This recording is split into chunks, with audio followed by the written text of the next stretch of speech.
All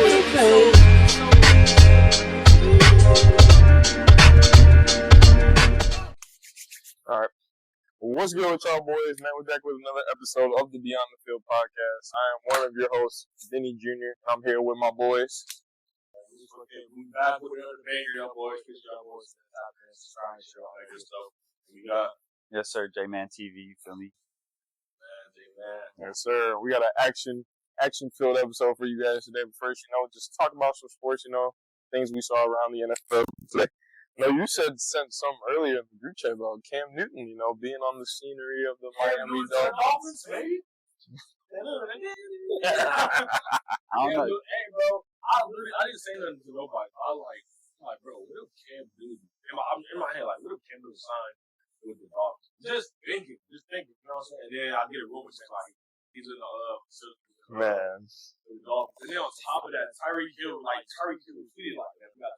Yeah, so it could be. They could be more better, you know what I'm saying? Because pre-COVID Cam and the Patriots was still like that. Yeah, he was still doing that thing. People don't realize, bro. Cam played ass with the Patriots, bro. Cam took them almost 3-2 record, 4-1 record, bro. And he looked good before he had COVID. Bro, he was averaging 35 points a game, bro. I hope I see that real stuff. Yeah. I'm pretty depressed going into this episode. Detroit, we took 2 L's this week. Obviously, one to the Buccaneers, and then, Dan Campbell had to put his house on sale because the fans, found his address after the loss. Really? Yeah, that just came out today. That's crazy, bro. That just came out today. Y'all finna run them, bro. Y'all finna run them off. Gotta be better, Detroit. Gotta be better if we're gonna support the boy. Yeah, he's gonna come back home. All right, well, let's get into the topics. On to the first topic of the show. I just want to talk about, some big injuries that happened within the league this past 1 or 2 weeks, and you guys' kind of thoughts on what do you think is going to be the biggest impact based on these players that are hurt. We got CMC and Debo out for the Niners. We got Pacheco out for the Chiefs. We got Cooper Kupp and Puka out for the Rams. JJ, he has a quad injury, but it's still day to day. It's not nothing too serious. AJ Brown, obviously, he's out dealing with a hamstring. They said it could be multi-week injury for him. T. Higgins, he's dealing with a hamstring thing, even though he just got his little paid, so that's kind of messed up. Tua, obviously, we just talked about Cam Newton being on scene because Tua just suffered another concussion. Jordan Love is out with a knee injury for the Packers. Kenneth Walker's out with an oblique. Russ is out for a calf. But yeah, so it's been a rough 2 weeks here in the NFL when it comes to players being healthy. But what team do you guys think is going to be most affected by these injuries? Let's see. Go down the list. Go. What was the first one? We got CMC and Debo. I don't think the 49ers will be truly affected because you still got Brandon Ayuk and George Kittle. And you got the running back. What's the running back? Jordan Mason. Yeah, we saw him do his thing. I think so. You got a decent running back to carry the load for the rushing attack, and you still got two good receivers. You got George Kittle, Ayuk, and Brandon Jennings. So, not Brandon Jennings. What's his name, bro? Greg Jennings. No, not Greg Jennings. Jawan Jennings. Jawan Jennings. Tweaking. But no, I think they'll be straight. Too effective. Jake Cowing breakout game, bro. Oh, yeah. Jake Cowing breakout game. Right. Jake Cowing. I got him in Dynasty. Yeah, I don't think it'll be too bad, bro. Honestly, I think it's more so. I think the Dolphins will probably be most affected because who's their QB? Yeah, Skylar Thompson. Sky so Thompson. I mean, I guess bet the over maybe. I don't know. So. Who else we got on the injury list? I think the most affected team here is going to be the Rams because they are already in a tough division as it is, and the fact that Matthew Stafford, they are literally Sean McVay is an offensive mastermind, and he's built this around Stafford's arm and what he's able to do, and he's losing his best targets. Yeah. So it's who's going to step up in that offense? Is it going to be Tutu Atwell? Is it going to be Demarcus Robinson? Yeah. Kobe Parkinson, he's starting to take a steady increase in his role, but losing your top 2 targets is rough no matter who you are. So I think they're going to take the biggest hit considering how much those receivers mean for the offense and the division that they play in. Yeah, I agree. I think the Rams will be affected a lot. Well, Puka gone, Coop gone. I think Tyler Johnson, he's a young guy, number 18. Oh yeah, totally forgot about Tyler. Tyler Johnson, when he played against Detroit, took a drag 40, 50 yards down the field. Crazy play. I think DeMarcus Robinson, you could see him coming back into getting more targets. You still got Kyron Williams. Yeah, Kyron still. Yeah, I know he's kind of questionable a little bit. Yeah. You still got Kyron Williams, so I think they'll be all right. Obviously, they're gonna miss Coop. They're gonna miss the core with those 2 guys. But I think they'll be decent, but they will struggle a little bit due to those outside guys. Well, slot and outside guys being gone. Yeah, I think any team that loses their starting quarterback with no viable replacement is kind of automatically at the highest disadvantage. I think the Tua injury is going to affect the Dolphins pretty good. I would love to see Cam Newton go there. If they're starting Skylar Thompson, they're cooked. No disrespect to him, I think the Rams will be fine without Puka and Cooper Kupp. I think when you got a guy like Sean McVay running your offense, he can find the diamond in the rough in his offense and make like someone who you don't really know about is just gonna come out and holy shit, this guy's got 15 catches. Yeah. Tutu Atwell, he's no slouch. He'll be fine. Marcus Robinson's a good playmaker. That tight end Colby Parkinson looks good. Yeah. So I definitely think it's going to be the Dolphins if they can't find somebody to step in for Tua. Yeah, it's going to be a long season for them. I definitely agree. His approach on that is kind of what I thought for the 49ers. Like, they're losing both of their best playmakers, but the fact that I think it's going to take Brock Purdy's game to another level, and the fact that he's going to continue to spread the ball, and they're going to find somebody that's going to be that guy in order to step Kyle up. Shanahan will find somebody to fill. Obviously, you're not going to fill a hole of the best running back in football. Oh yeah, no. Or Deebo Samuel, who might be the best gadget player in the NFL. Yeah. But yeah, Kyle Shanahan will do a good job of finding someone to fill in that role enough to be able to get by. Especially with such a talented roster, you can get away with it. And honestly, one more thing for the Niners, I think I seen it earlier on social media. This like the money you're about to pay Brock Purdy. This is a chance to prove it. This is a chance like, hey, I don't have Christian McCaffrey. I don't have Debo. Obviously, you still got George Kittle. You still got Ayuk. But let's see what we can do. Let's see what we can do without those 2 playmakers. Hey, time for Ayuk to show why he got paid. Point. For real. You got to show why you got paid, man. Exactly. Why you deserve that money. Exactly. Ayuk, bro, you just got paid, bro. Like, you're a true number 1. You're going to get most of the targets next Sunday. Let's see why that we extended you. We're going to trade you. We thought we were going to trade you, but now, hey, you're here. Let's go. Show me something. So I think kind of Rocky start playing with 2, but I think he'll come over. Very good points. I think this will be kind of obviously this sucks, but it could be a positive in terms of Brock Purdy and Brandon Ayuk, considering he just got paid, and that Brock Purdy he's going to get paid, so it could show what they're worth.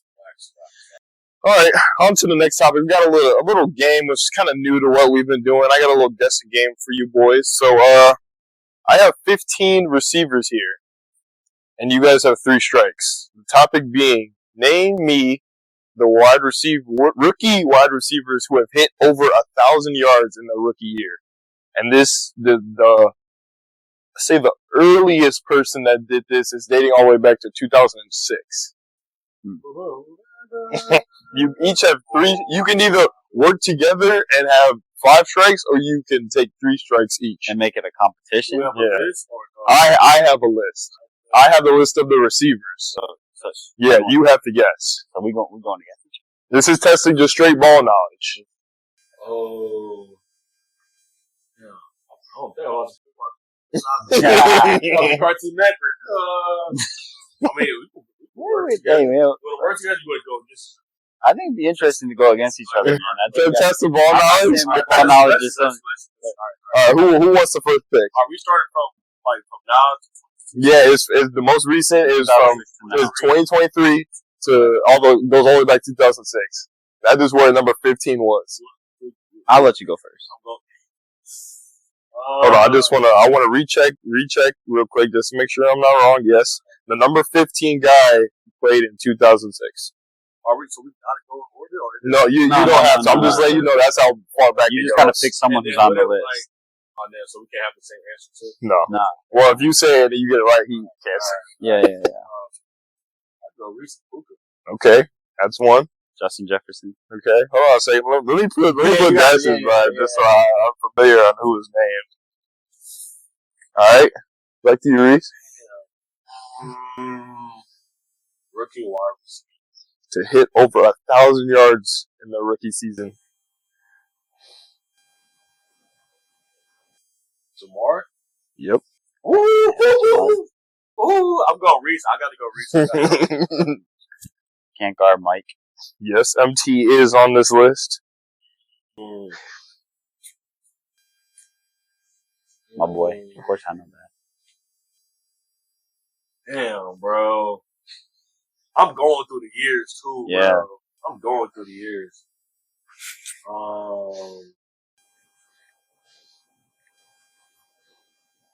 Mike Evans. Yep. Yeah. I know. Hey, bro. He's done 1,000 every year. Every year. He's been in the league, man.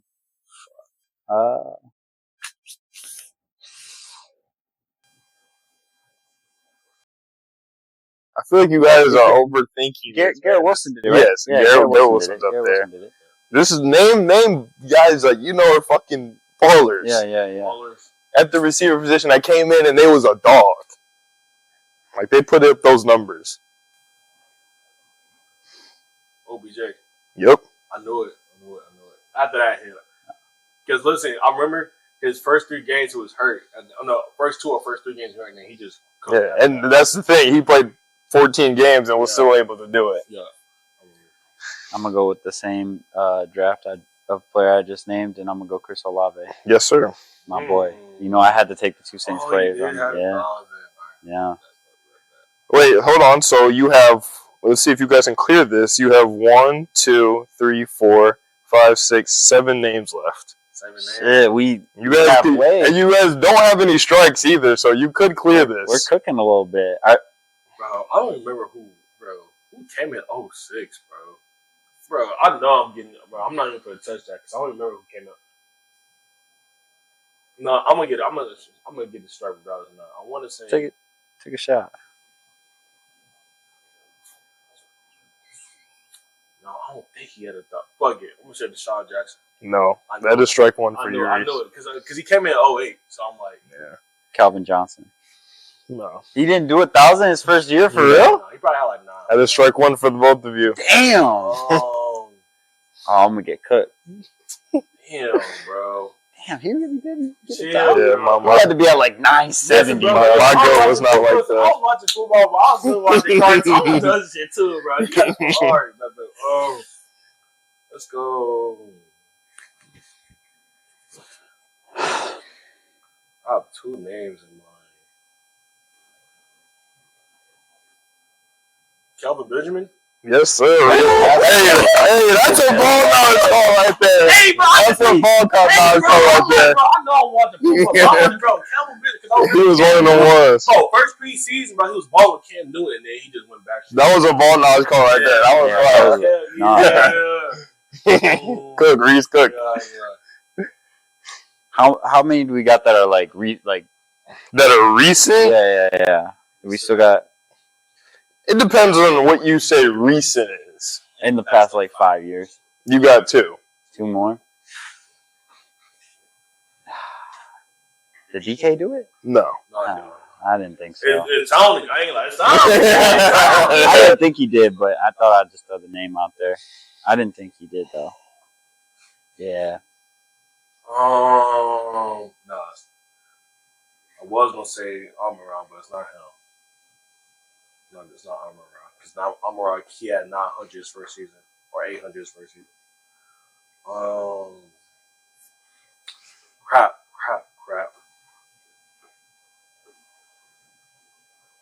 Yeah. You know what? I got one. This before bro got traded to that team. Let's go Devontae Smith. No. No. What? Not Devon. Smitty is not on here. Oh my bro, he was the wild one for that team, bro. All right, you guys are both at 2 strikes each.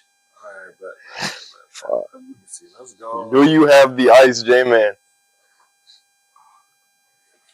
Got 2 more from the last 5 years. I'm trying to think of what the last 5 years were like.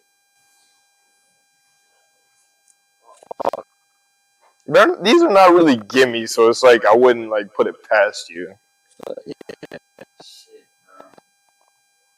Like you kind of like it's what name of the game. You have to know ball to like know these two within like the most recent years.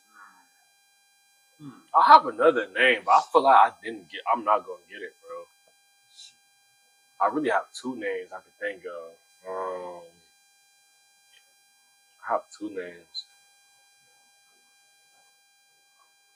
You going? I'm going. It's still on him. I know it's on me, man. I'm trying to think, bro. My brain is just. I'm gonna start giving you a timer. Oh, bro, I kind of want to take like a Oh. No, because he was not. I don't think he was doing it off the rip, but I feel like I just gotta say it or else I'm gonna lose my mind. But I don't think he was doing it off the rip. Go ahead. I'm between 2 people who play for the same team. One is a crazy pull. One is like you would think he did it, but I think he started off. This is fun. Bro, I'm gonna say the 2 names. Part of me feels like Juju did it, and part of me feels like Antonio Brown did it. Part of me also feels like Antonio started slow. I feel like he had like 800-yard season, and then just out of nowhere was him. But part of me feels like Juju did it, but I'm not like. That's like my shot in the dark is saying, fuck it, I'm gonna say Juju Smith-Schuster, bro. That is your strike 3. Yeah. I thought I didn't remember if it was his first or second year. Can we get 2 names just in case? No, you still have 1 more strike. So if you get this, then you win. But if you don't, then it just starts sudden death. Okay, so I can't get 2 names. Yeah.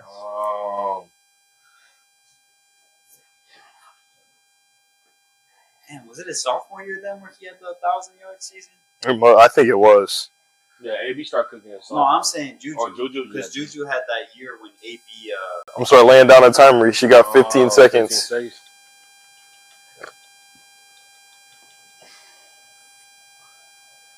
Fuck. AJ Brown. I was literally gonna say. I'm like, bro. I'm like, bro, that class, bro. It's class. Is Kyle Pitts on there? No. Okay, so when he said DK, I thought that was gonna be like, okay, well I thought I was gonna trigger for you, let me just try his teammates. Okay, so you guys did actually a really good job. So obviously let me tell you the guys you guys all got. So you got Puka, Yalawave, Garrett Wilson, Jamar, Jettas, AJ Brown, Michael Thomas, Kelvin Benjamin, OBJ, and Mike Evans. The guys you didn't get, Jalen Waddle, Amari Cooper, Keenan Allen. Now these are the last 2 is like you kind of had to know ball a little bit, like AJ Green, and then the last one was the guy who drafted in 06 was Marquise Colston. Oh yeah. That's your guy, right? That's your guy. That's your man. My other pick, and I'm glad I went with AJ, but my other pick was Mike Williams. Okay, that's kind of fair. Like, was he balling his freshman year? Bro, every year he was balling for the Chargers. Okay, bro. yeah, I feel like he did come in firing. Yeah, I was just overthinking it, man. Like, I think we. I know you like that Kelvin Benjamin. I'm like, bro. Yeah, that was a ball knowledge call for real. I'm like, bro. That's why. Hey, I was going for the. I was like, man, I didn't remember if Juju did it really. I knew he got 1,000 like early in his career, and everyone was damn breakout young. But like, all right, well that was very fun, and we're gonna be doing more of those. Yeah, the Saints came back to kill you, dude. Hey, man, it's like, I became a Saints fan about in 2006 when he was drafted, and like I wasn't old enough to retain that information. I was like 5-6 years old. That's fair. Yeah, he's at 2000. That's fair. Like, you know what I'm saying? I was bred young. Shout out to Marquise Wilson, bro. Yeah. All right, and on our next topic of the show, we have a kind of like a little bit debate, but kind of like it's kind of like if you think so or whatnot. It's just a quick questions. Panic or no panic on 5 teams that are 0-2 right now. First team up. Are we hitting the panic button? Or are we cooling on the Cincinnati Bengals? I'm cool. I'm cooling, man. The Bengals, it seems to be, especially the last 2 years. I remember last season there was a lot of struggle with their offense to start the season. They started off really slow. I think that's just going to be it seems to be a trend with that team. I'm not tripping on it. I think they're going to bounce back. Yeah. Fine, especially when Joe Burrow gets whatever's going on with his wrist. If that really starts to stop bothering him, it's clear. I'm in the same boat as him. I think the Bengals, if they are healthy, even though their defense isn't as strong, they always seem to prevail and make the playoffs if Joe Burrow is healthy. So I have no fears with the Bengals as long as T. Higgins, like we were talking about him being injured, as long as he gets back, Jamar keeps being Jamar. Again, they're going to be fine. Like they barely just lost to the Chiefs over a controversy call. So I'm not worried about the Bengals. I agree. Always that they down 0-2. I'm not tripping, bro. I think next game you'll see Burrow, give him more targets and whatnot to Jamar Chase. That defense is gonna be the defense. Honestly, did good containing Patrick Mahomes. He threw 2 picks. Right. So I mean, in that last play, like Joe Burrow lost to a defensive call. Right. He had that game. He beat Patrick Mahomes. The refs beat the Bengals. You know what I'm saying? So I think they'll be all right. Next team up. Are we hitting the panic button? Or are we cooling on the Indianapolis Colts? All these teams, fair warning, all these teams are 0-2, so that's why I picked them. Even though it's early in the year, they're 0-2. Starting off 0-2 can really hit the mental, especially for a young guy like Anthony Richardson. I wouldn't say I'm necessarily panicking because, like, what's the expectations for the Colts? Like, are we looking at them saying this is a playoff Super Bowl contending team, or are we saying this is a young team, we want to get this quarterback experience and we're waiting for our time? Like, are we really going to sit here and panic because they're not winning right away? It's Anthony Richardson. Technically, it is his sophomore year, but like realistically, it's his first season. It's his freshman year. Third week of the season last year. I'm not going to panic because simply the expectations aren't up here yet with them. This is a development year. This is like putting the cap on their kind of, I guess, little rebuild they had going on, finding their identity. So. I agree as well. Come on, I don't really. I expect them to be like a 7-10 team, or at the highest 9-9, 9-18, 8-9 team. I think they're decent. I think they're pretty good. A lot of young guys on that team, so I think it's just development and just I think year 3, year 4, that's when you start seeing a little rise on the Colts. Them being a wild card or a 3 seed at the most. So there's no panic button at the moment, honestly. So. I'm in the same boat. I honestly think what Jesse said with the expectations of this team, I don't think they're too high. Obviously, every team in the NFL, I don't think they ever take on the identity that we're in a rebuild. We're not trying to go crazy. We're not trying to compete. So it's like this team is obviously trying to win, but at the same time, they understand what they have in terms of personnel. So they have a young quarterback. They have young weapons. They're still trying to get Shane Steichen, still trying to adjust Anthony Richardson, make sure he's in the best position possible. His defense is really good. With some vets down there, even though they just lost to Forrest Buckner, but they still have a good defense, good offensive core. So I think it's just a matter of fact, they're just still continuing to find themselves in this second year and understanding that where they sit at in the division, they're fighting for that second place spot pretty much because everybody knows like that number 1 spot is for the Texans. So we know that the Colts, they should know their role, but obviously they're competing, but we're not hitting the panic button on them. All right, next team up. Are we hitting the panic button or are we cooling on the Baltimore Ravens? I think I'm going to say there's some mild panic with Baltimore. I think simply because, in my opinion, I think Baltimore is in a Super Bowl or bust kind of situation. You got an MVP quarterback, 2-time MVP quarterback. You bring in a veteran like Derrick Henry, who's one of the best running backs in football for the last few years. You have an offense that's kind of second to none when it comes to just having weapons everywhere. The defense is no slouch either. You got studs on the defensive side of the ball. Like, you got a really good veteran head coach. The expectation is to win the Super Bowl. start off 0-2 in a division like that, where you got the Pittsburgh Steelers, the Bengals, the Browns. It's a competitive division, one of the best in football. I think you got to be worried a little bit about the Baltimore Ravens. Yeah. I kind of agree with Jess, man, bro. Honestly, down 0-2, I still believe they still make the playoffs. But honestly, both those games they lost could have been an easy win, so that's why I'm not worried. I do believe though, both offense and defense have to finish the game, bro. If you don't, you could be up, 100 points.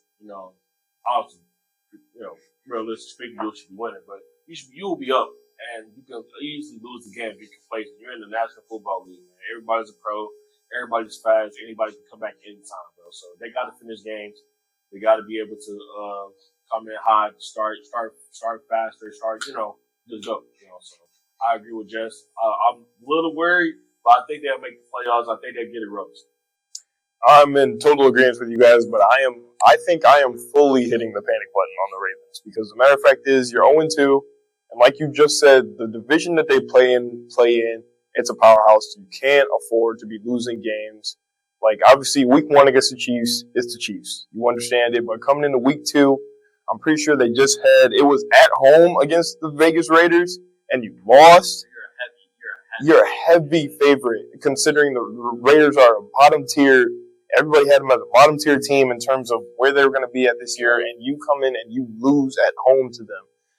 That is scary right there, especially when you don't really have any major injuries. That is scary. So I am hitting the panic button on them because they acquired so much. Like we're establishing this is Super Bowl or bust. They're in that window where, hey, these next 2 or 3 years, these past 2 or 3 years, they've been upper echelon of the NFL competing for that Lombardi trophy. So the matter of fact is you cannot afford to be losing these type of games, especially in this division, where this division this year may even be up to yours just to grab. Like I still think it's going to be competitive. But the Ravens, they have all the pieces, and they're the most experienced team in this division to really, concrete and just solidify themselves. So I'm worried for them, but hopefully they get it together because I do want to see Lamar winning. Next team, are we hitting the panic button or no panic on the Jacksonville Jaguars? I'll probably hit the panic. I really don't know their ceiling right now. Obviously, still early. I still believe in Trevor Lawrence and Travis Etienne, but I just don't know their ceiling at the moment. So I don't think they'll be terrible, but I don't think they'll be good. So they just be like an average team this year. I could be wrong. Trevor Lawrence can turn around. They can go 8-2. Simple as that. So we don't know. But I think I'm gonna hit the button this year, and I don't know what their ceiling is. Honestly, I don't know what they're shooting for this year. So I'm gonna hit the panic button just in general as a franchise, not just for this year, but going forward. It's like you got a guy in Trevor Lawrence where when he got drafted, it's like you're a generational talent in a lot of people's eyes. You're supposed to be the next coming of Andrew Luck, Peyton Manning. You're supposed to be that guy. Yeah. So it's like, how long do we need to wait before we see that come out? And I'm not saying Trevor Lawrence is a slouch. Like, he's shown that he is capable of being a really good quarterback in this league. But it's like, at what point, like, how long do we wait before you take this team over the hump, before you start being a competitive team? And I get it. Like, it's a competitive division you're in, especially now with the Texans being as good as they are. Like, but at the same time, it's like, you got a guy, you're supposed to be the generational talent, once in a lifetime quarterback prospect. So it's like time is now. We can't wait much longer. Like, you're 4 years into his career. Like, you need to see something. Like, they need to be concerned for sure. They should be looking at this as a bit of a failure. It's like, we need to be in it. I think we are hitting the panic button on the Jaguars for some reason. Is I agree with the fact that Trevor Lawrence, he's the cornerstone of this franchise, and the fact of the matter is you've surrounded him within this past 2 or 3 years with some actual weapons, and it's like, what is it going to take to have just everything on that team just click? Because you can consistently win in the offseason, you draft decently well, and you surround your quarterback with these weapons, but you just can't get it clicking on offense. So it does concern me. It's like, okay, what's it going to take? Because this team is talented.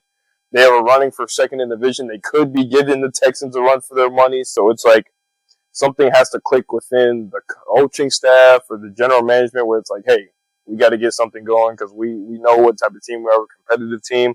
We got to make it happen somehow, some way. If they don't get they don't make some noise in the playoffs, I'm not even saying just making it. You got to make some noise in the playoffs. If not, I think they need to make some serious changes in this offseason. Now, I get it's early, but that's genuinely how it should be in that front office. It's like you should be a competing team. I also think too. I won't be surprised if they let Trevor Lawrence go, which is kind of a hot take, which I doubt they will. I think they probably gonna give him an extension after his rookie deal, most likely, because he's been there.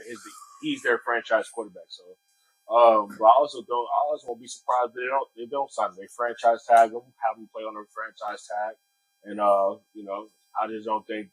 Like I said before, I don't see the ceiling. I don't know if they want to go to the playoffs or they still in that rebuild mode, or I don't know what they want. So we'll see. We'll see next week for sure if they can get a first win or not. So Last team up, the Los Angeles Rams, and the reason why I bring this up is because you obviously still have Sean McVay, you still have Matthew Stafford, and these guys have won a Super Bowl, so they're obviously still competing for that high enough level. And it's curious. They start 0-2, and they just lost two of their top receivers, so it's like, I think we are hitting the panic button because it's like, now what do you do? Because this season's already in jeopardy, and if you're starting slow, starting off 0-2, and then you're losing two of your best offensive options, and it's like, what are they going to do? And you already don't have a good defense as it is. So I am hitting the panic button on the Los Angeles Rams. I think they should be lost, and they should really be considerate of what happened within this future, not just within this season. I think I kind of agree, but not so fast. Only because I think both the games are lost. Well, I know last week was a blowout to Kyler Murray and to Marvin Harrison. They got that connection going, but I don't think it's completely lost yet. I think if they going to go next week 0-3, then it's like, okay, you might as well start looking ahead for the future. You got Matt Stafford. He's like 36, going to 37. He's getting old. You got to start investing to a little bit more new pieces, maybe new lines. Everybody got to get paid and whatnot. Also, Cooper Kupp, he getting up in age too, man. You know what I'm saying? How long can he be in this prime? Are you going to pay him or are you going to let him walk? Stuff like that. And so, so if they go 0-3 next year, you got to start looking to the future, like what we can do now. 'Cause that window of winning a championship started in 2019. And I feel like, you got that championship, but now you lose Aaron Donald. You lose a lot of key guys. You traded Jalen Ramsey, so I don't know. It just depends. If they can, get a win, sneak a win next week, and it's like, okay, still got a little hope. We're still in the tough division because you got the Cardinals coming into their own. Because honestly, Cardinals look really, really good the past two games. First game, I know they lost by a touchdown, but damn it, bro, Kyler Murray was on a man on the mission, bro. And last week, put up what I want to say. 3 touchdowns, 4 touchdowns. Yeah, 3 of them to Marvin Harrison, bro. So, and also you still got the Niners still there, and you still got the 2-0 Seahawks. So, and they getting it going too. So, I don't think it's over yet. But if they go next week 0-3, then it's like it's that right. I think you hit the biggest of panic buttons if you're the Rams. I think you sold your future when you made that trade with the Lions to bring in a guy like Matthew Stafford, and you made it over the hill. You won that Super Bowl, and I think since then you've had that window there, and you just kind of figured we won our ring. It doesn't feel like it's like you never, you get you sense a bit of complacency, like they feel like they did it, they have nothing left to prove, and I think their Super Bowl window closed once Aaron Donald retired. It's you lose a guy who's a generational, one of the best defensive players to ever play the game. Yeah. And you're just at a point where a lot of your players are just like outside of like Puka, Kyler, the younger guys. You got a lot of old veterans on your team. It's like after those guys are gone, where are you? You have your picks. You traded them to the Lions, so you have no young players. You don't have anything to build your franchise post Sean McVay, Matt Stafford era. They could potentially be in the worst situation in football at that point. Yep. So I would hit the biggest of panics. I think that Super Bowl window is closed. I don't think the Rams even have, unless you draft the next Aaron Donald next year, which, no, you're not going to. That guy, you lose a guy like that, all your players are aging, and you're already second place in your division. You're fighting for second place because this is the 49ers division right now. That's potentially the best roster, best team in football.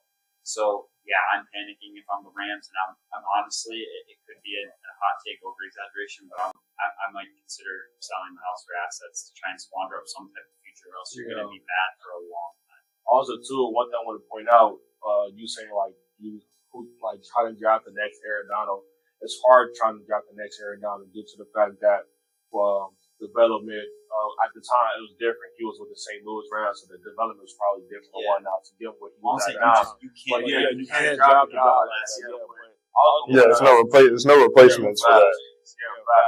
Another thing too, you go back to it where everybody hates as a franchise. You go back to the QB. You know what I'm saying? You go back. Who's going to be your next franchise quarterback? I don't have faith in just a bit. I know, he wants to be in Georgia. Stats. The mailman. But I don't believe great college player, probably.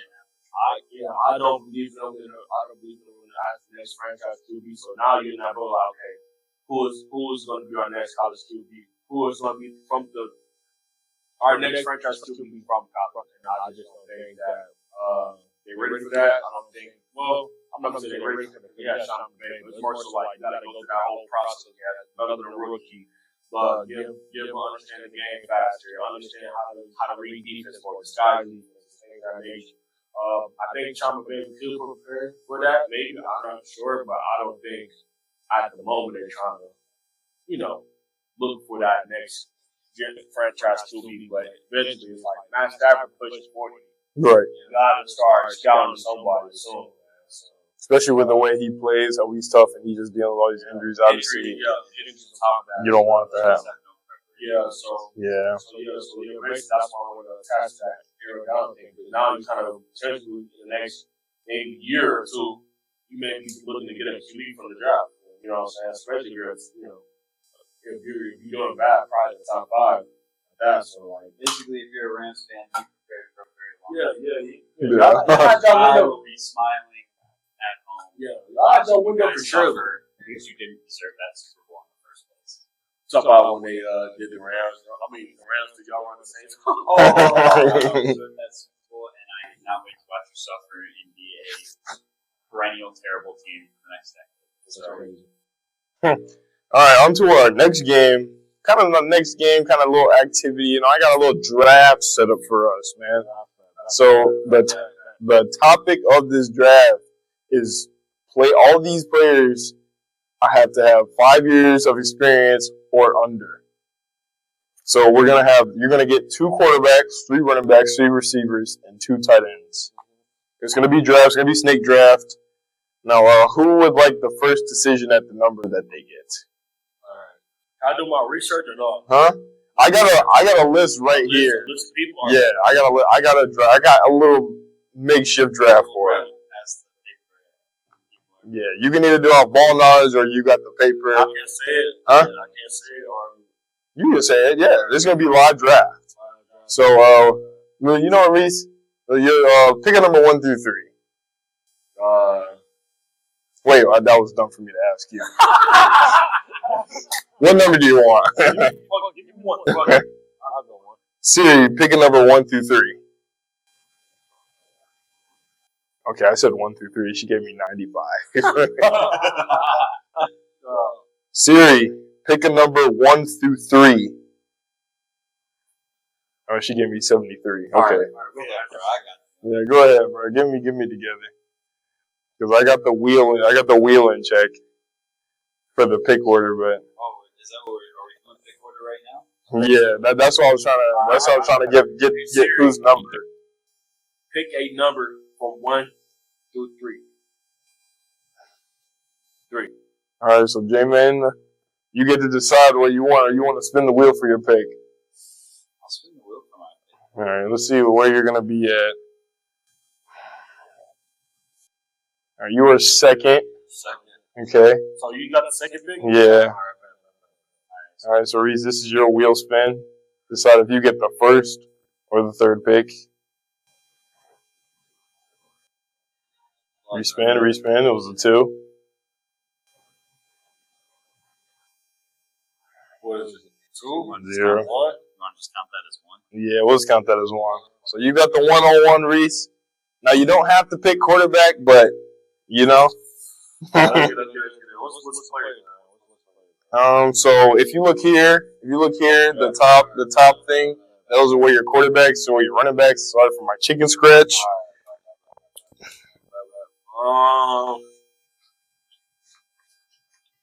Let's go running back. Damn. No, I don't want to go. All right, let's go. I'm gonna go receiver. Let's go, Marvin Harris. Okay, Maserati Marv. Let me get a draft. Let me get a draft clock in with the number one pick in Beyond the Field podcast. 15 seconds on the clock. I feel as though I have to go with the most important position in football, which is quarterback, and the best quarterback on the board I'm going to have to say is fuck. Bro, I've been past 15 seconds. I'm going to go Joe Burrow, man. Joe Burrow. All right. I'm also going to be taking the same route and picking my quarterback.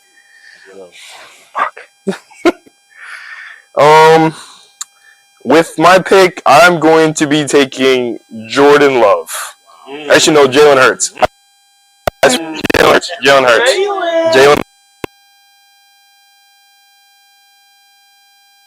Jalen, Jordan. All right, I get the snake.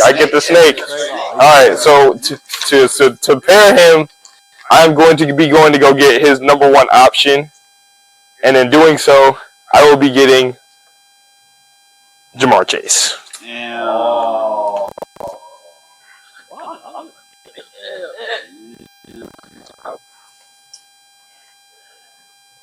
Oh shit! I'll change it to 20 seconds. I'll give you a 10-second warning. You telling me, damn, is Justin Jefferson right out this round? Yeah, he's 6. Oh, he went up. Yeah, he went after. 5 seconds. He went before Jamar. Shit. I'm gonna go with motherfucking Jahmyr Gibbs. All right. Okay, Jahmyr. I'm gonna get the most dynamic player in football potentially. All right, I'm changing the time for one more time because I know 20 seconds is pretty fast. So I'm changing to 30 seconds. And I'm in my head, I'm like, damn, Justin Jefferson's still on the board, but we'll make this like Madden franchise where you can make it 30 seconds. All right. You do have the snake here, Reese. You can make 2 picks. Yeah. 2 picks. Give me AJ Brown. Okay. Stop the clock. AJ Brown was on the fucking board. Yep. Damn. Yeah, I can see this shit. That's why. Your second pick. Second pick. Oh, I need a QB. Give me damn, I got You got 15 seconds. 15 seconds. CJ Stroud, QB. Okay. CJ Stroud. I like the way Reese's team is, going about. All right, J-Man. You are back on the clock. 30 seconds. Oh, what the fuck? Yeah. I missed the whole list, bro. I didn't even see all these players, bro. Fuck, give me CD Lamb. Oh!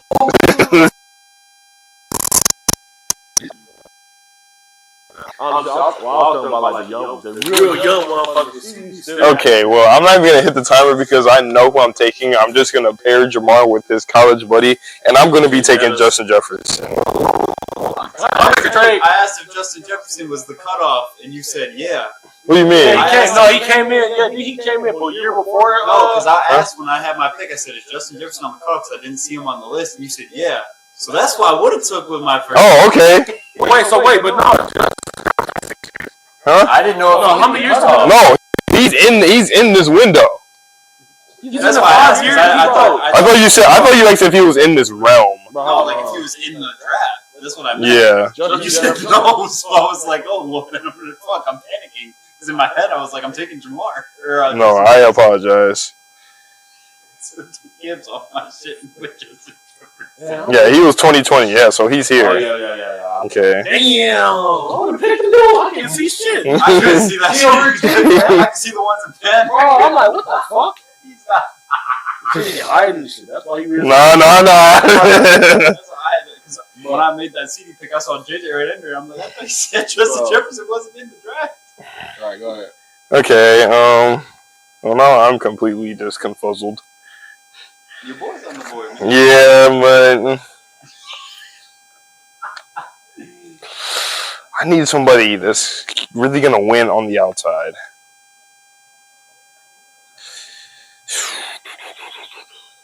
You know what? I'm gonna say Garrett Wilson. Oh, I like it. Yeah, that's good. And then on the flip, he just became available and he's my guy. I'm gonna take Jahmyr Gibbs.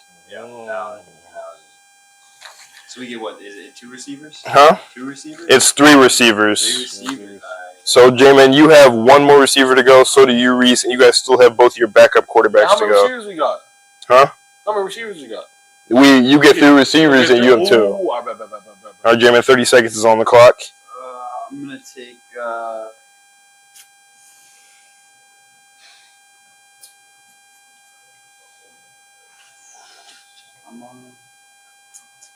Ooh. This receiver is basically your slot guy.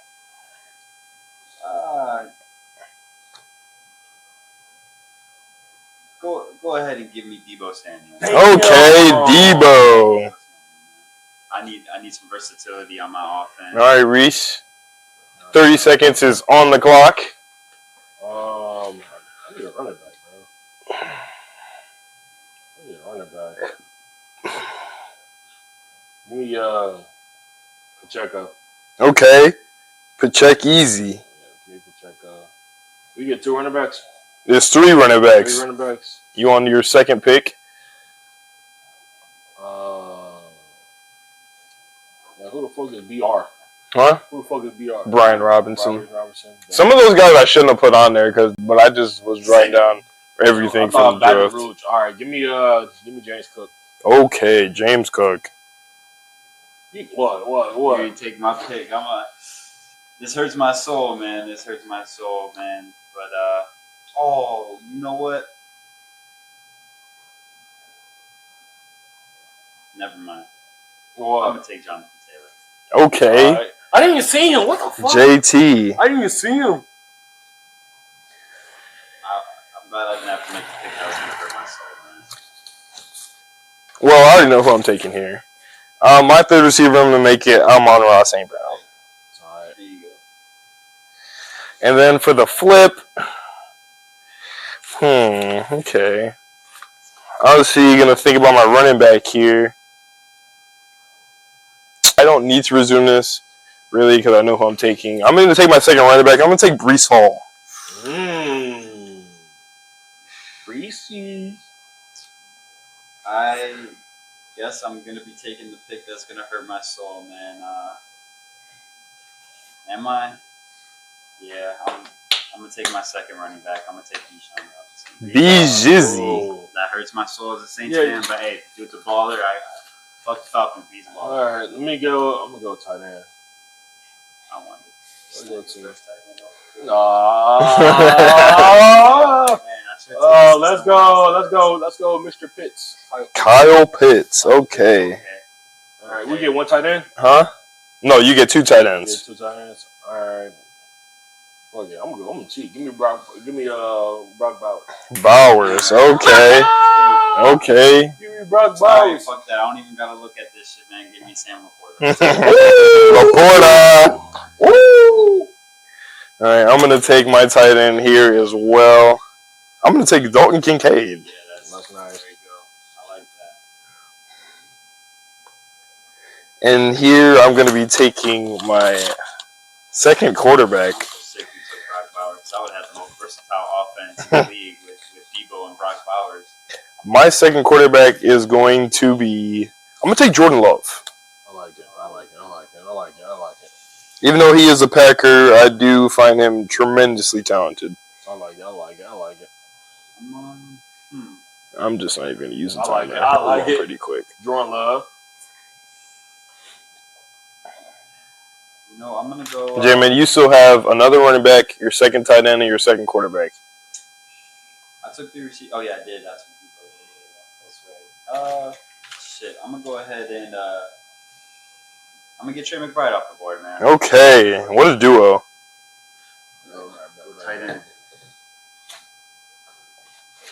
All right. What else we get? Who else I'm missing? You still have your second QB. Oh, we get 2 QBs. You're another running back. You have another receiver. Oh, damn. I got picked. Damn, all right. So I'm trying to figure out how that works out because how does he have 3 picks left and we have 2? Oh well. Well, it's about to be 2. Well, shit, it's about to be 1 now. Yeah. Okay. So for my second. Wait, no. Yeah, then it would go back up. Yeah, I'm tripping. So for my second. Forgive me. my second QB. Let's go. Let's go.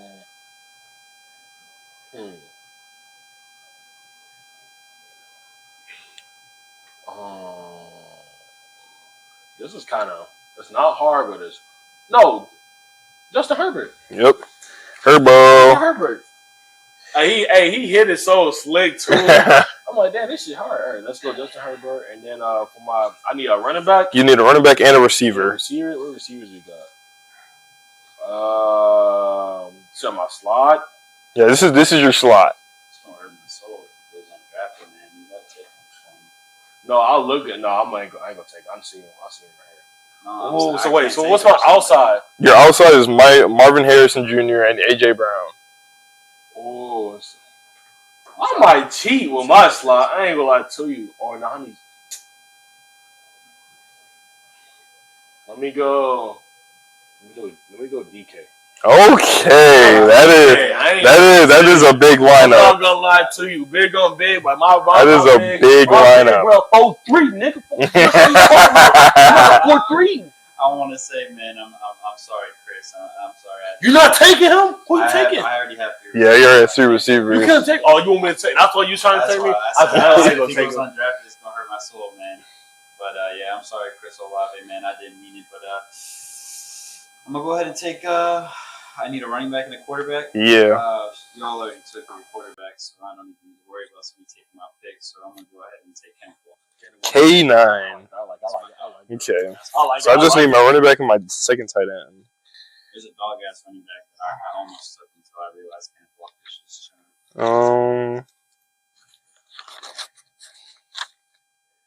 I'm just gonna finish him out. I don't think this is really hard for me. I'm just gonna take Kyron Williams. That's what I would have took too. And then my last tight end is gonna be who do I like here? I like Pat Freiermuth. That's gonna be my last pick. I'm gonna take Pat Freiermuth.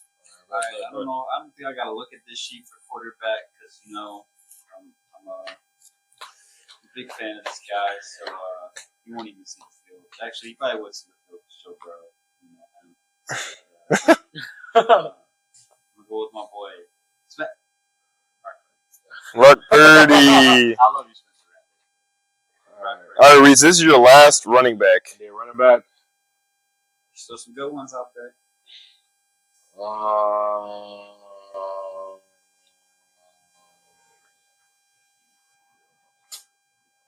I see. Yeah. Oh, let me get H-N. What the fuck? Okay. H-N, Dub. Dub. What? Dub. Oh, he was cooking last night. I'm taking H-N, boy. Let me see this. Good draft, fellas. I'm taking H-N. What are you talking about? Good draft. That's an H-N, man. What are you talking about? The 101 was C.J. Stroud, and the last pick was Devin Chan. Okay, that's pretty solid. All right, so. Hey, man, on H-N being the last pick just shows how good of fans we are as NFL fans. So many good young players. Oh, yeah, absolutely. Good. I'm like, this is all good. It's hard to pick. There's so many. All good. There's so many good young players, man. Good. I accidentally hit it off.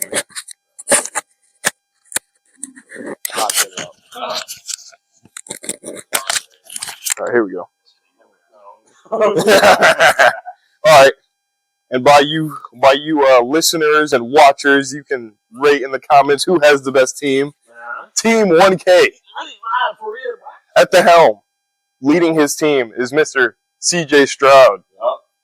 Backing him up is Jay Herbo. Running back room, Pacheco, James Cook, Devon Achan. Receiving room, Marvin Harrison Jr., A.J. Brown, and D.K. Metcalf. Tight ends, Kyle Pitts and Brock Bowers. Just absolute freak of natures, yeah. I see what... Team J-Man at the helm, Joey B. Backing him up is Brock Purdy. Running back room, Jonathan Taylor, Bijan Robinson, Kenneth Walker. Ugh.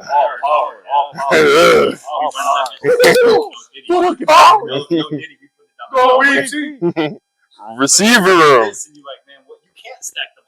Receiving room, CeeDee Lamb, Jay Jettis, and Deebo Samuel.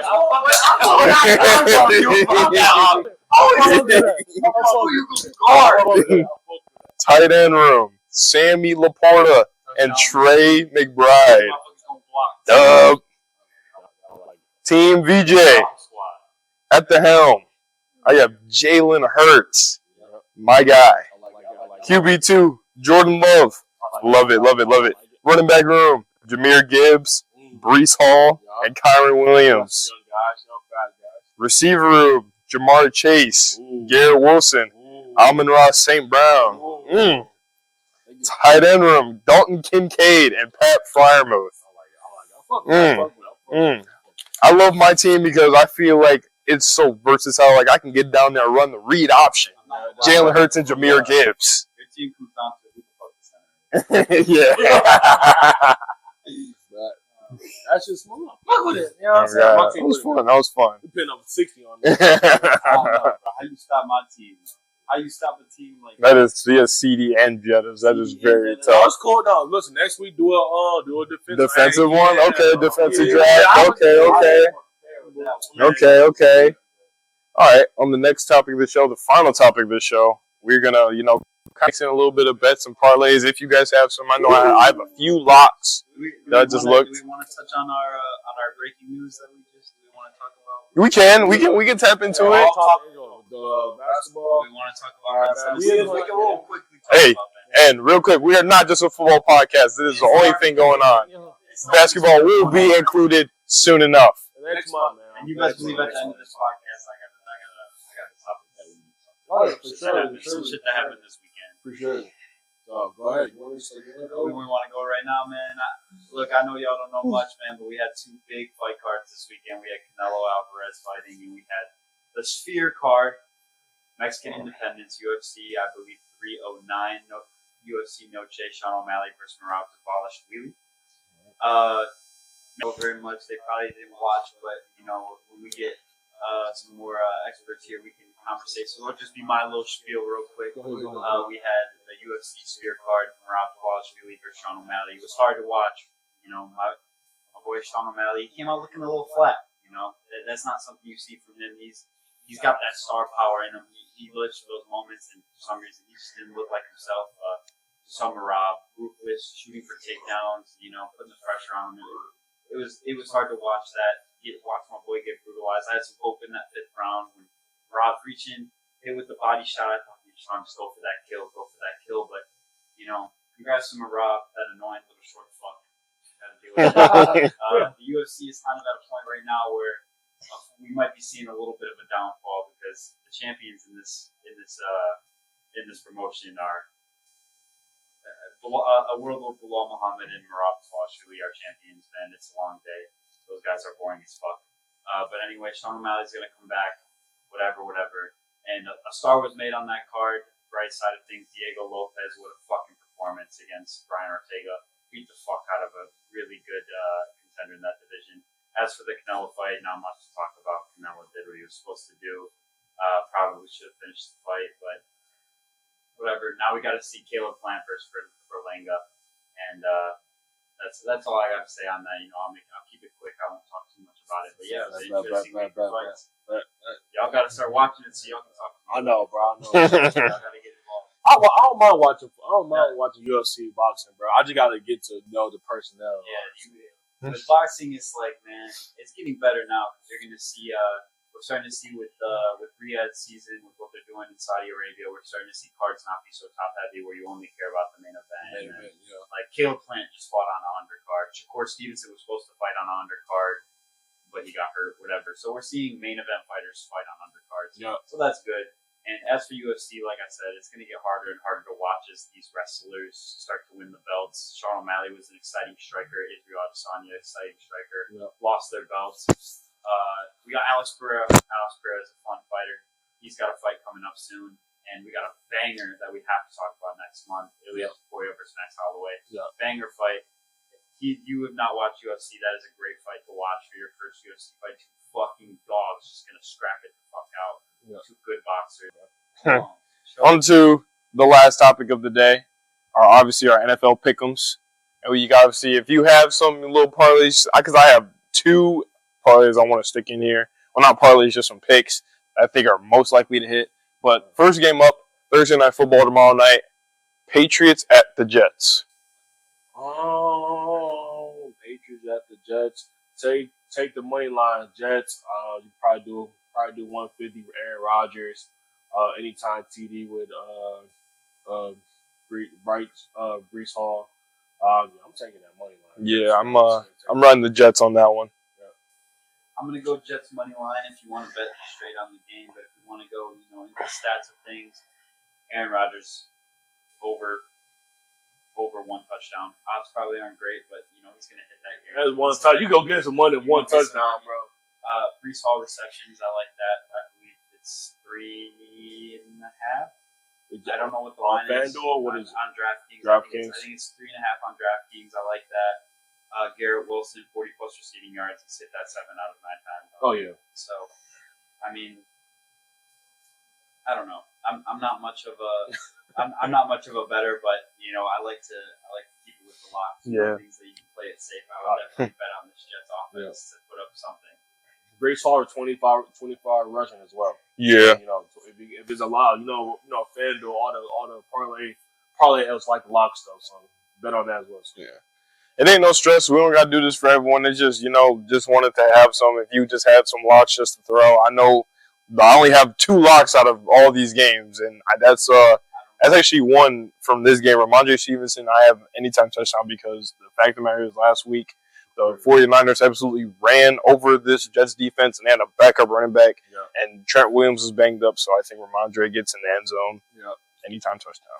Next game up, Detroit at Arizona.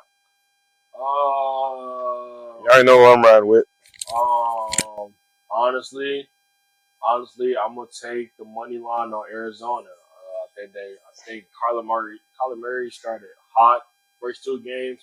He just got Marvin Harrison Jr. going. He's not stopping. So probably take Kyler 175. I'll say take him 2 passing touchdowns as well. I think that's really all I gotta say, man. If you do bet on the Lions, I'll say just take straight money line, or maybe like a plus 7.5 spread. If you don't know what plus 7.5 spread is, honestly, quick explanation. Plus spread means you either got to win outright, or B, they got to lose under the amount of points you pick them at. So if they lose if they got them at plus 14, they got to lose by 14 and under, or 14 under, basically.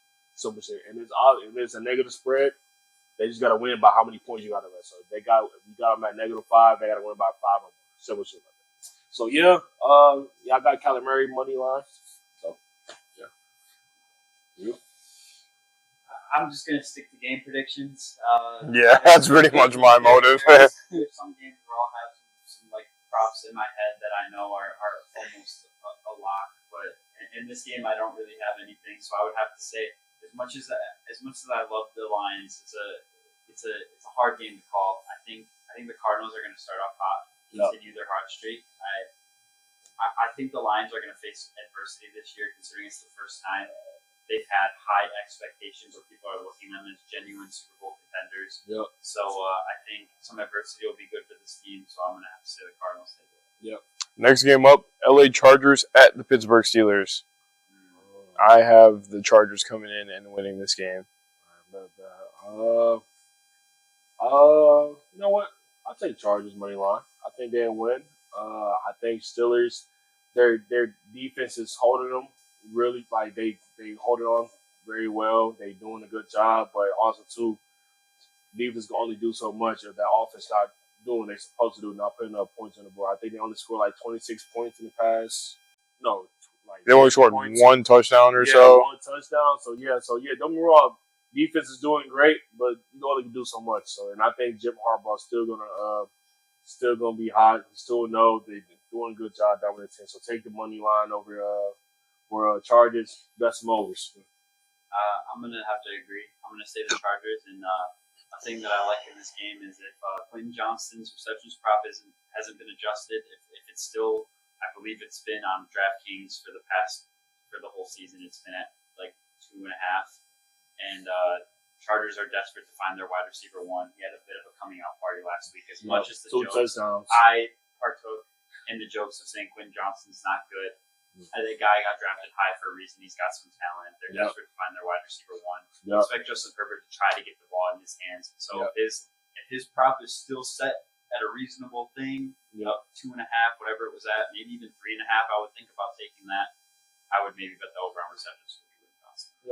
Next game up, Houston at Minnesota. I'm taking the Texans on the road on this one. Yeah, I like Texas as well. Bet the money on Texas. Take C.J. Stroud. I'll say C.J. Stroud 200 passing. I think this is gonna be a fun game. I think both offenses are gonna be very high. Very high scoring game. So I'm still taking that money line for the Texans. I'm going to have to say the Texans as well. I think this is a really good football team. Obviously, I think they're in a pretty good spot. And since it won me money last weekend, let's go Nico Collins over on yards. I like that one. He just won me some. Okay, that's odd. Next game up, Philly at New Orleans. I am taking the Saints on it home. They are hot right now. This Philly team just had a little stutter against the Falcons. I am taking the Saints at home on this one. I'm not gonna lie. Saints made me believe it, man. I ain't gonna lie. I gotta take the Saints. I gotta take the Saints money line, and you know what? I think I'm take Alvin Kamara. I'll take Alvin Kamara 40+ rushing, and if you want to get risky, take him for 2 touchdowns. He had 4 last week. He damn near almost tied his own record. Right. So I'll take it 2 touchdowns. Alvin Kamara 40 rushing. Safe side 1, obviously 80-time touchdown, but yeah, overall I'm taking money line Saints. Y'all see the way I'm smiling when we're talking about this. Look, listen here. Last time I said we're going to go 1-1 in the stretch of Cowboys and Philly. I thought, maybe not that we were a fluke, but I thought it was Carolina, so I tried to take it with a grain of salt. But I'm going to look in the camera when I say this. Saints football is fucking back. Yeah! Fucking back. I'm going to have to take the Saints money line. I think we have a good chance at going pretty far on this undefeated streak. This offense looks unstoppable. Alvin Kamara 4 touchdowns. Like you said, almost beat his own. Your personal bet, getting 4 touchdowns and that not even being a career high is crazy. It's 6, bro. 6 of them things. Yeah. Yeah, Clint Kubiak's doing his thing. I stand on the fact that, if it comes down to it at the end of the season, I know I'm jumping a little far ahead of Dennis Allen. If Clint Kubiak gets some head coaching offers, fire the fuck out of Dennis Allen. This man is the savior. This man is the truth. Clint Kubiak knows what he's doing. I'm going to take the over on anything Saints related. Because we are fucking back. It feels good. Last year was miserable, dreadful to watch this offense. So to watch my team start out, oh my God, 2-0, going to beat Dallas in Jerry's World. Oh yeah, that was crazy. Man, real shit. Now we're going to go into Philly. Philly's looking iffy, but it's not. They're still the Philadelphia Eagles, man. It's a good team as much as I don't like them, but I think we get it done. God, I'm so happy. Saints football is fucking back, baby. Next game up, Denver at Tampa Bay. I'm taking Tampa over anything, honestly. Tampa's hot. Honestly, Baker played a sloppy game. He'll be better. He will be better. I think Mike Evans is going. I think Mike Evans is going to anytime touchdown. I do see Rachaad White playing better. He started off slow the first 2 games. Bet 25 rushing for him. I want to touch his anytime touchdown. Let's see what happens this game. But I bet Mike Evans anytime touchdown. I bet Baker Mayfield 175 yards passing, 2 touchdowns. Yeah, I'm taking Tampa Bay here at home. You know they're hot. Just came off a dub on the road against my Lions. Coming back at home with some momentum against the Denver Broncos, who haven't found it. So yeah, I'm taking Tampa Bay on this one. I have to agree. I think as much as it pains me to say, they're an in-division team and the Buccaneers look really good. I feel confident in the over for Javonte Williams receptions. I think rookie quarterbacks, especially going next, you're going to continue to see them feed their running backs the passing game, look for those short check downs. I'm going to go Baker Mayfield over on touchdowns, and as well as Bo Nix over on interceptions. If your prop is 0.5, because he will turn the ball over once. If it's 1.5, I wouldn't feel confident in saying that will go to picks. It's possible. If you feel confident putting your money in that, go ahead. Next game up, the Tennessee Titans host the Green Bay Packers. You know what? I think Packers win. I think Packers win. I just seen an interview with Malik Willis, like obviously saying like there's no bad blood with Tennessee. They got the helm, so he's trying to he's appreciative. But I think he's still, at the end of the day, this is NFL. This is football. This man's game. You got some type of chip on your shoulder. They traded me. And then the opportunity that the starting QB goes down. This is the opportunity not asked for, but like this is the opportunity you work for. You're starting QB again in the NFL. You got a good offense. You got a great rushing attack. Let's see what you can do. So I'm taking Green Bay money line. Yeah, I'm taking Green Bay on the road here as well. Even though they had Malik Willis last week, they still were able to get it going against a good Indianapolis defense. And the fact that I feel like it's just going to keep on increasing in his production as he is the starter for the time being against a Tennessee team who's kind of shaky right now. So I'm taking Green Bay on the road. You see, I'm not the biggest believer in Malik Willis. That Hail Mary that he threw in week 1, his footwork was terrible.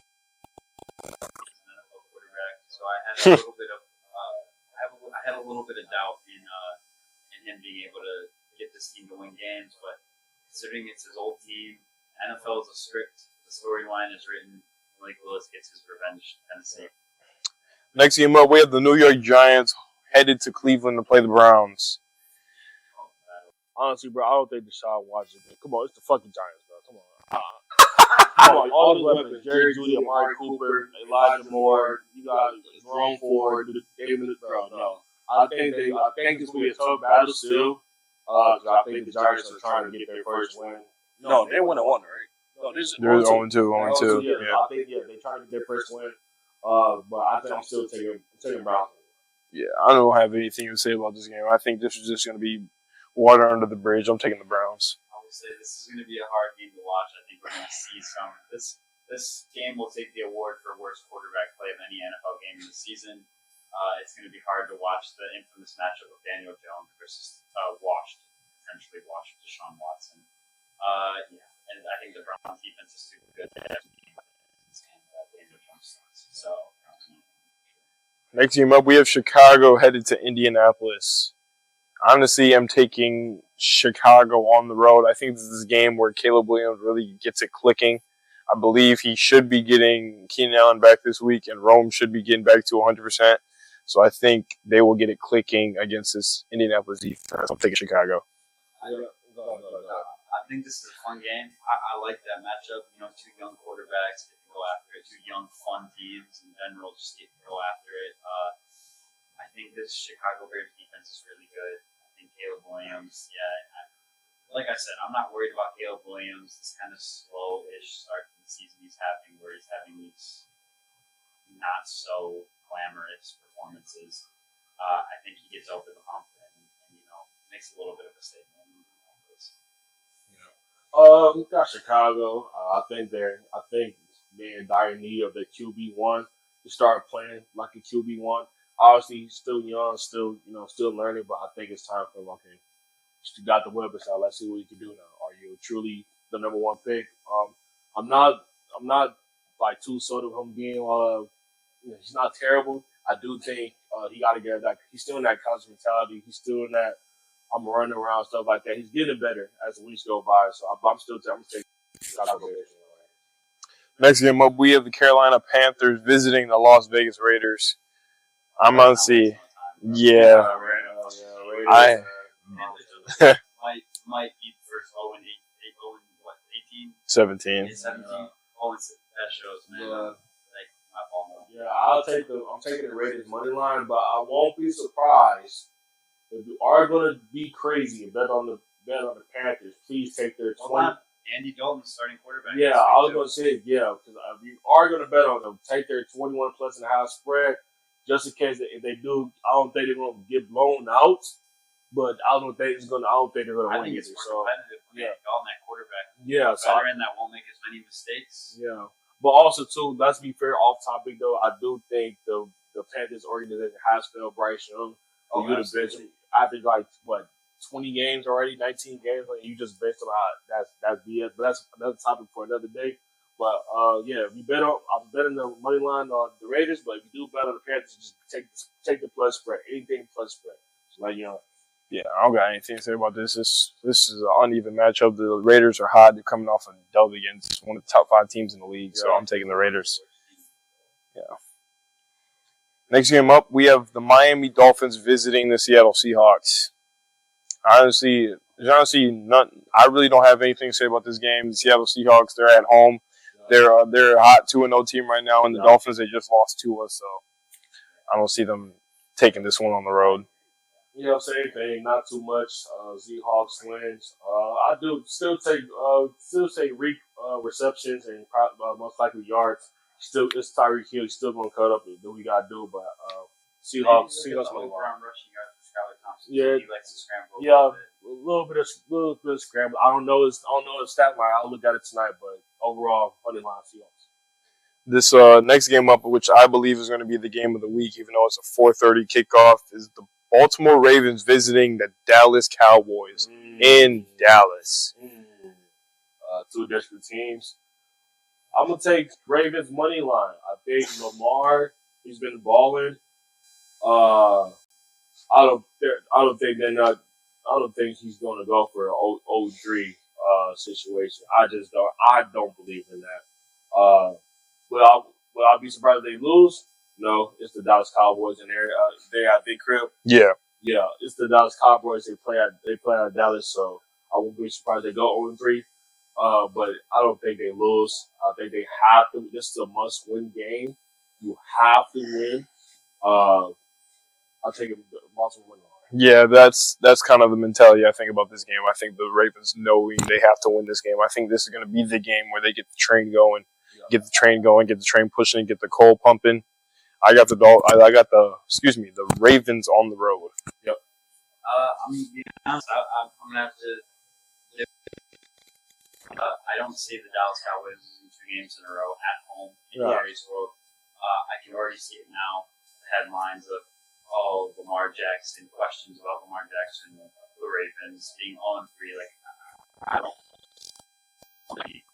like I said, I don't see Dallas losing back-to-back games at home, especially after they just got humbled. The breaks beat off of them by a team that a lot of people pretty much thought that they were going to lose to. Yeah. I see them having a little bit of a bounce-back game, and I think the Ravens are going to start to tank a little bit. Yeah. That's why I'm not surprised that they do win. The Dallas Cowboys do win. I'm not surprised that they crib and they just got the Bears. So, but we'll see on Sunday. So. Yep. Next team up, we have the San Francisco 49ers at the LA Rams. I think this is pretty easy for me. I'm gonna take Niners, man. I think they put up a fight. Don't get me wrong, it's Matt Stafford, so I'm not going to count Matt Stafford out. But at the end of the day, the Niners still got too many weapons. Still, without Christian McCaffrey and Debo, still too many weapons to withhold. Obviously, you got the young guys. You got the Marcus Robinson as a vet, but I don't think they stop the Niners. Yeah, I think something I just thought at the top of my head, and which I'm going to take the prop. Obviously, shot in the dark here, but I wouldn't be surprised if this San Francisco defense scores a touchdown. Oh yeah. The LA Rams just lost both their top receivers, so San Fran they're gonna test these boys. They're gonna be manned up, jammed at the line. They're gonna send Matt some blitzes. Yeah. I wouldn't be surprised if that defense scores a touchdown. I'm taking San Fran on the road. Yeah. San Fran, even without Debo, even without Christian McCaffrey, they always seem to find people to fill that hole. Yeah. Best roster in football. Sunday Night Football, we have Kansas City at the Atlanta Falcons. I'm not gonna lie, bro. I'm gonna take Atlanta. You just seen what happened last this Monday, bro. 30 seconds. Matt Ryan, not Matt Ryan. I apologize, bro. Kirk Cousins, bro. Yeah, I'm sorry. Kirk Cousins drove down 30, 35, 30 seconds and just scored just with the Eagles. So I won't be surprised. They coming in hot. They coming in ready to go, bro. I mean, I know that it's in Kansas. No, it's in Atlanta. It's in Atlanta. Oh yeah, so they're gonna be fired up. So I'll take Atlanta money line. I'm honestly gonna go with Atlanta as well. I think this past week the Kansas City, their defense was shown to have some weakness within the passing game, and I think that's what these Atlanta Falcons are starting to like to do, especially after that Philly game. They're liking their options, and so I'm gonna take the shocker. I'm gonna take Atlanta at home. Yep. Fuck, we cast Atlanta. Just money line. Falcons. Fuck y'all. Y'all look alright. Chiefs taking it. Fuck, I can't stand it. Oh my god. All right, we got 2 Monday night games. First one up, we got Jacksonville Jaguars visiting the Buffalo Bills. I'm gonna take Buffalo at home. I think Josh Allen continues to keep this train going of being Superman. I don't see Jacksonville being the one to stop him. I'm gonna go wild. Let's go Jags. I think Jags. It's kind of like a must win for them to see where the franchise QB at. Again, I won't be surprised if they do lose. Come on, it's Buffalo at home. They're 2-0. They're hot. So, and Josh Allen is looking like a dark horse for MVP. So, not even, I want to say dark horse. I think he kind of could be a front runner. Yeah, look like a favorite. So, but I won't be surprised if the Jags take it too, only because they got to win. They got to see what their franchise QB can do. So, I'm taking Jags money line. I'm gonna have to go with the Bills, but this is where the questions need to be answered. Trevor, you got to show us what you're made of. I would like to see him come out and play a good game and give the Bills a run for their money and potentially win the game. But your better judgment would like to go with the Bills, and I like an interesting prop. I'd like maybe Josh Allen anytime touchdown. This seems to be a trend where he's embracing that running role. Yep. He's an aggressive quarterback. He wants to win these fucking games. Don't be surprised if he gets in the end zone again. Right. And the last game is going to be Washington at Cincinnati for the last Monday Night Football game. All right.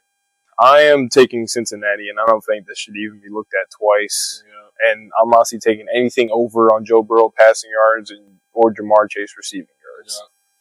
I agree. I think Bengals 0-2. They're not going to lose to Washington. I'm sorry, not especially to not Jaden Daniels. I know he's a good player, good rookie, but they're not looking to a rookie. And honestly, I think Joe Burrow knows the mission. Jamar Chase knows the mission. Bengals over Washington. I think everybody knows what they got to do. They're not losing to a rookie, man. Joe Burrow know what he's got to do, and Jamar Chase know what he got to do. I think you'll see more targets. I'll take Jamar over. I'll take Jamar over 40 yards receiving, maybe an any-type touchdown. I won't be surprised if you take Joe Burrow for 200-plus passing this game, honestly. I think they'll have a field day. Obviously, Washington not no slouch. They're going to try to win. They have at Cincinnati. Yeah, it's at Cincinnati. Yeah, so they're going to try to win. Still taking that biggest money. I want to say this without disrespecting the Commanders because I do think they're a good competitive football team. I don't want to take anything away from them, but I think this is a good part of the season for the Bengals to have a game like this, starting off slow. It's nice to have.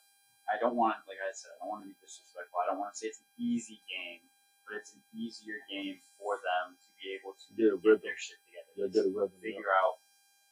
Figure out what's going wrong and make those adjustments and come out and get yourself out of that rut so you can compete with, you're already doing good in the fact that the Ravens are starting off slow too, so you get a little bit of good graces there.